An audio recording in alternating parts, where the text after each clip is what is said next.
5, 4, 3, 2, 1.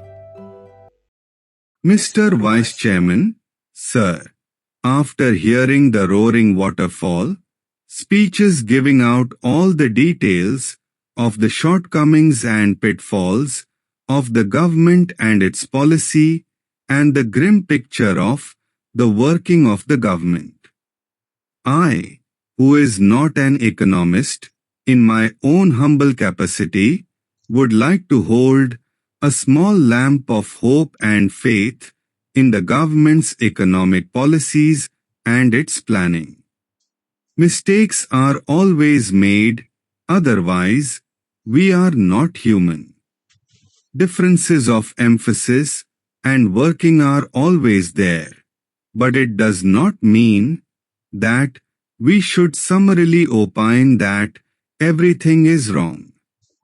Sir, in framing these budget proposals, the finance minister had a very difficult and very delicate task to perform. The first step that he had to take was to accelerate the economic growth both on the agricultural and the industrial front, and secondly, to maintain some price stability. The very fact that the prices of certain essential commodities did not shoot up after the budget was itself an act of great relief to many consumers, especially to housewives, who always used to sit up tight keeping the fingers crossed, not knowing what the items are going to be on which the axe of the finance minister will fall. For the first time, this continuous fear has been belied to a great extent after the presentation of the budget. And so, sir, placed as we are in an extremely difficult economic situation, many common consumers and housewives like me think that the finance minister deserves all congratulations for presenting this year a growth-oriented budget. Sir, the national budget is not only an annual accounting of expenses and revenues, but the finance minister has to give, through the budget, a correct picture of the present as well as of the hopes for the future. Sir, it is the prerogative of not only the small, microscopic affluent class to sit in judgment but also the common people who have an equal right to say something about the budget.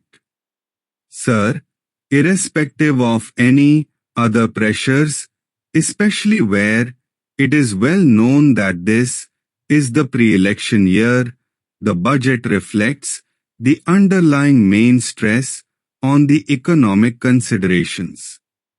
This itself shows the determination to overcome the critical period by introducing a number of measures for different sections of the people. It stresses the proper investment priorities and curtailment of non-essential consumption items.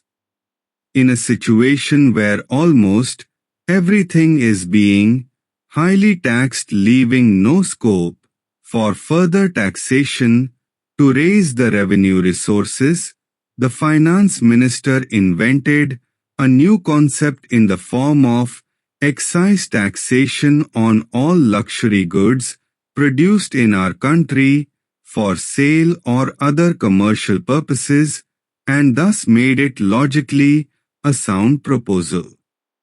The battle against the prices, which was started about a year back, has become more favorable because of the number of bold measures taken by the government to bring down and slacken the price rise.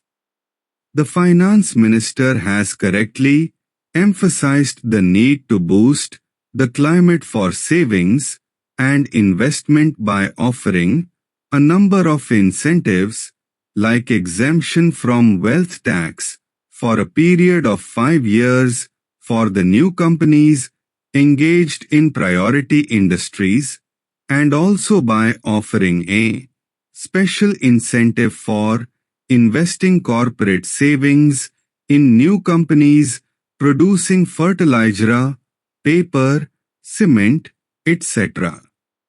Sir, much is said about no relief being given to corporate sector.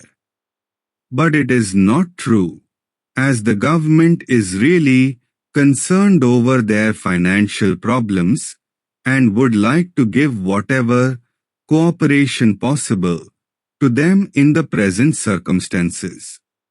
For example, the dividend restrictions have been loosened and the Act will also be suitably amended. Sir, similarly, there are a number of welcome gestures for middle-class people, like higher house rent allowance, travel concessions, higher permissible deduction for contribution to Provident Fund and life insurance premia, etc.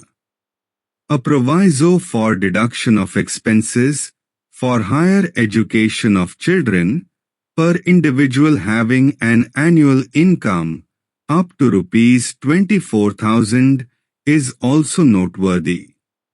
Sir, all these savings-oriented income tax relief provisions no doubt deserve merit.